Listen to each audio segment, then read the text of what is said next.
எல்லாருக்கும் வணக்கம். இந்திய அரசியல் சாசனம் நம்ம தமிழ்நாட்டில் இருக்கிற எல்லாருக்குமே கொடுத்துருக்கிற உரிமையில் ரொம்ப ரொம்ப முக்கியமானது ஓட்டிங் ரைட், வாக்குரிமை. ஒரு மனுஷன் உயிரோடு இருக்கான்றதுக்கு அடையாளமாக இருக்கிறதுல அவனோட ஓட்டுரிமை ரொம்ப முக்கியம். அதனால தான் voting is not only our right but also our life. ஒரு முக்கியமான விஷயத்தை பற்றி இப்போ நான் உங்ககிட்ட ஷேர் பண்ண போகிறேன். இது நான் ஃபஸ்ட்டு கேள்விப்பட்ட உடனே எனக்கே ரொம்ப ஷாக்கிங்காக தான் இருந்தது. இப்போ நான் பேசிகிட்டு இருக்கிற இந்த நேரத்தில் தமிழ்நாட்டில் இருக்கிற நம்ம யாருக்குமே ஓட்டு போடுற உரிமையே இல்லைன்னு சொன்னால் நம்புவீங்களா? நான் நீங்கள் உட்பட யாருக்குமே அது இல்லை. நான் பயமுறுத்துறேன்னு நினைக்காதீங்க, அதுதான் நிஜமும் கூட. கொஞ்சம் ஏமாந்தா நம்மள மாதிரியே இன்னும் லட்சக்கணக்கான பேருக்கும் இதே நிலைமை தான்.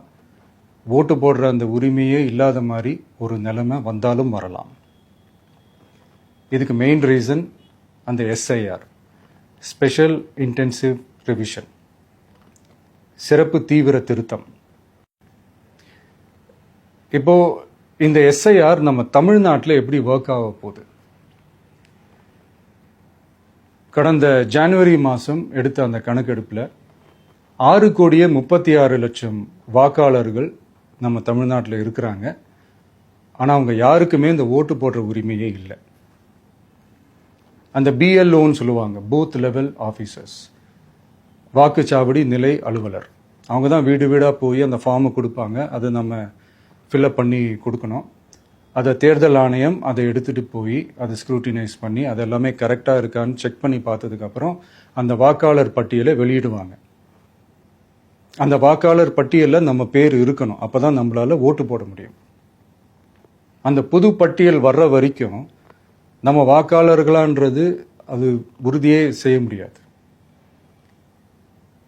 இன்கேஸ் அந்த புது பட்டியலில் நம்ம பேர் இல்லைன்னா அது ஒரு தனி ப்ராசஸ், அது ஒரு தனி ஃபார்ம், அது ஒரு தனி கிளைம்ன்ற மாதிரி அது ஒரு வேற வேலை. ஸோ இந்த மாதிரி நிறைய சிரமங்கள் குழப்பங்கள் இருக்கிறதுனால மக்களுக்கு இது மேலே ஒரு கன்ஃபியூஷன் ஒன்று இருக்குது. இது என்ன வெரிஃபிகேஷனா இல்லை ஒரு மறைமுக ரீரெஜிஸ்ட்ரேஷனா இல்லை இது ஒரு நியூ ரெஜிஸ்ட்ரேஷன் மாதிரியே தானா அப்படின்ற மாதிரி நிறைய கன்ஃபியூஷன் இருக்குது. அவங்க செய்ய வேண்டியதெல்லாம் ஒன்றே ஒன்று தான். இந்த மாதிரி வீடு வீடாக போய் அந்த என்யூமரேஷன் ஃபார்ம் நம்ம ஃபில்அப் பண்ணி கொடுக்கும்போது அதுக்கான அக்னாலேஜ்மெண்ட்டை அந்த பிஎல்ஓ அந்த ஆஃபீஸர்கிட்ட இருந்து நீங்கள் வாங்கிக்கணும். அது ரொம்ப ரொம்ப முக்கியம். இது நான் சொல்கிறது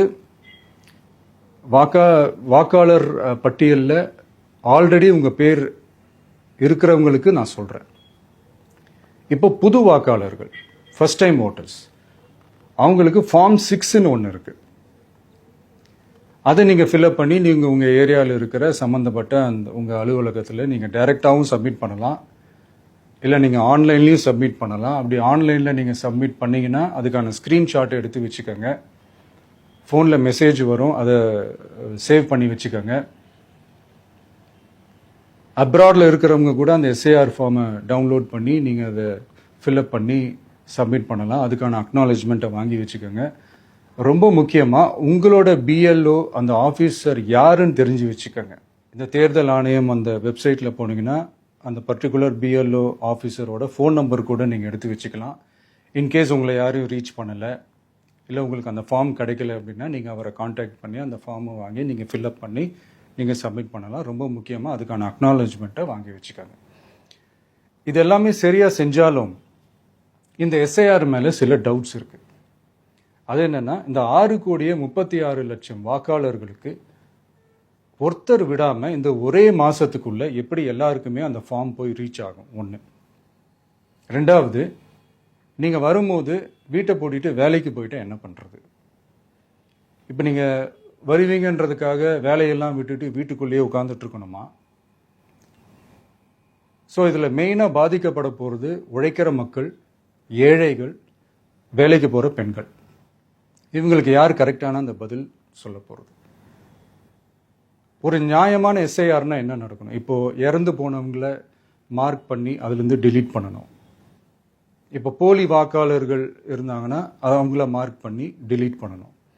இப்போ ஆல்ரெடி ஓட்டு இருக்கிறவங்களுக்கு எதுக்கு இந்த ரெஜிஸ்ட்ரேஷன் என்ற பேரில் இவ்வளவு குழப்பங்கள் அப்படின்றதான் இங்கே கேள்வி.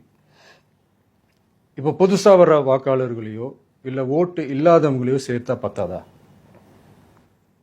இப்போ ரீசெண்டாக நடந்த இப்போ எலெக்ஷன் 2021, 24 எப்படி எல்லாருமே ஓட்டு போட்டோம்? அதில் ஓட்டு போட்டவங்க கூட இப்போ புதுசாக ரெஜிஸ்டர் பண்ணணும்னா அது ஏன் அந்த கன்ஃபியூஷன் அப்படின்றதான் நாங்கள் கேட்குறோம். அதனால தான் நாங்கள் எஸ்ஐஆரை எதிர்க்கிறோம். இப்போ புதுசாக சில கம்ப்ளைண்ட்ஸ்லாம் வர ஆரம்பிக்குது. அது என்னன்னா முக்கியமாக நம்மளுடைய டிவிகே தோழர்களுக்கு அந்த ஃபார்ம் கிடைக்க மாட்டேங்குது, கொடுக்க மாட்டேன்றாங்க அப்படின்ற சில கம்ப்ளைண்ட்ஸ். இது யார் பண்ணுறாங்க அப்படின்றது நான் தான் சொல்லி தெரிய வேணும்னு ஒன்றும் அவசியம் இல்லை உங்களுக்கு. இப்போ இருக்கிற ஆட்சியாளர்கள் அவங்களுக்கு கைப்பாவையாக இருக்கக்கூடிய சில பேர் இதை செய்ய ஸ்டார்ட் பண்ணியிருக்கிறாங்க. அதனால் மைடியர் வர்ச்சுவல் வாரியர்ஸ், இதை சாதாரணமாக எடுத்துக்காதீங்க. இது எல்லாருக்குமே அந்த ஃபார்ம் போய் ரீச் ஆகணும். இதில் ரொம்ப உறுதியாக இருங்க. அதையும் மீறி உங்களுக்கு அந்த ஃபார்ம் கிடைக்கலன்னா இருக்கவே இருக்கும் ஆன்லைன். தேர்தல் ஆணையம் அந்த வெப்சைட்டில் போய் அந்த ஃபார்மை டவுன்லோட் பண்ணி நீங்கள் ஃபில்அப் பண்ணி சப்மிட் பண்ணலாம். உங்கள் வீட்டில் இருக்கிறவங்களுக்கு நீங்கள் செஞ்சு கொடுங்க, பக்கத்து வீட்டில் இருக்கிறவங்களுக்கு செஞ்சு கொடுங்க, தெரிஞ்சவங்களுக்கு, தெரியாதவங்களுக்கு, பழகினவங்களுக்கு, பழகாதவங்களுக்கு எல்லாருக்குமே நீங்கள் தயவு செஞ்சு கொடுங்க. அண்ட் ரொம்ப முக்கியமாக நம்ம ஜென்சி கிட்ஸ், நம்ம ஃபஸ்ட் டைம் ஓட்டர்ஸ், நம்ம புது வாக்காளர்கள், நம்ம நண்பா நண்பிகள், அவங்க ரொம்ப கேர்ஃபுல்லாக இருக்கணும்.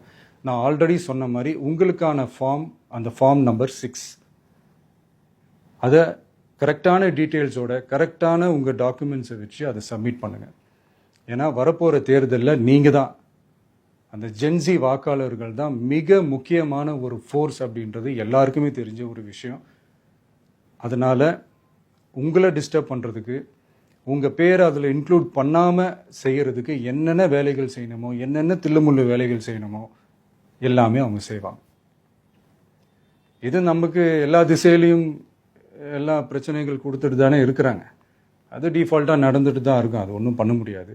ஸோ அந்த மாதிரி ஓட்டு போடுற விஷயத்துலையும் அவங்க என்ன உத்தரமராக மாறவா போகிறாங்க? இப்போ நான் சில மீட்டிங்ஸ்லலாம் ரிப்பீட்டடாக ஒரு விஷயம் நான் சொல்கிறேன்ல, 2 பேருக்கு நடுவில் தான் போட்டி அப்படின்ட்டு. அது மேடைக்கு மேடை அவங்க அதை ப்ரூவ் பண்ணிட்டு இருக்கிறாங்க. அதனால தோழர்களே, வரப்போகிற தேர்தலில் நம்ம யாருன்னு காட்டணும், நம்ம பலம் என்னன்னு காட்டணும். அதுக்காக அந்த பலமான, அந்த பவர்ஃபுல்லான ஆயுதத்தை நம்ம கையில் எடுக்கணும். அந்த ஆயுதம் வேற எதுவுமே இல்லை, ஓட்டு, வாக்கு, ஜனநாயகம். அது இருந்தால் தான் நம்ம அந்த வெற்றியை நோக்கியே நம்மளால் பயணிக்க முடியும். தமிழ்நாடே அந்த வாக்குச்சாவடி முன்னாடி திரண்டு நிற்கணும். அதை பார்த்துட்டு தமிழ்நாடே தமிழக வெற்றி கழகமா, இல்லை தமிழக வெற்றி கழகம் தான் தமிழ்நாடா அப்படின்ற மாதிரி இருக்கணும். வீடுன்னு ஒன்று இருந்தால் தான் ஓடு மாற்ற முடியும்னு அறிஞர் அண்ணா அவர்கள் சொல்லியிருக்கிறாங்க. அந்த மாதிரி ஓட்டுன்னு ஒன்று இருந்தால் தான் இந்த நாட்டையே காப்பாற்ற முடியும். அப்புறம் இன்னொரு முக்கியமான விஷயம், அந்த எனிமரேஷன் ஃபார்ம் நீங்கள் ஆன்லைனில் நீங்கள் ஃபில்அப் பண்ணும்போது அதில் ஒரு சில ப்ராப்ளம்ஸ் வர்றதுக்கு வாய்ப்பு இருக்குது. அது உங்களுடைய ஓட்டர் ஐடியில் இருக்கிற உங்கள் பேரும், ஆதார் கார்டில் இருக்கிற பேரும், அந்த ஸ்பெல்லிங், இனிஷியல்ஸ் எல்லாமே ஒரே மாதிரி இருந்தால் தான் அது அக்செப்ட் ஆகும், இல்லைன்னா அக்செப்ட் ஆகாது. அது கொஞ்சம் கேர்ஃபுல்லாக பண்ணுங்கள். அது கொஞ்சம் யூசர் ஃப்ரெண்ட்லியாக இருக்கலாமேன்னு கேட்டதுக்கு அதெல்லாம் முடியாது, அதுக்கெல்லாம் வாய்ப்பு இல்லை, அதுக்கெல்லாம் ஆளுங்க இல்லை, பண்ண முடியாதுன்னு ரிப்ளை பண்ணிட்டாங்க. ஸோ அதனால் மைடியர் டிவிகே தோழர்களே, மைடியர் ஜென்சி படை பலமே, உஷாராக இருங்க, கான்ஃபிடென்ட்டாக இருங்க. நல்லதே நடக்கும். வெற்றி நிச்சயம். மீண்டும் சந்திக்கும் வரை நன்றி, வணக்கம்.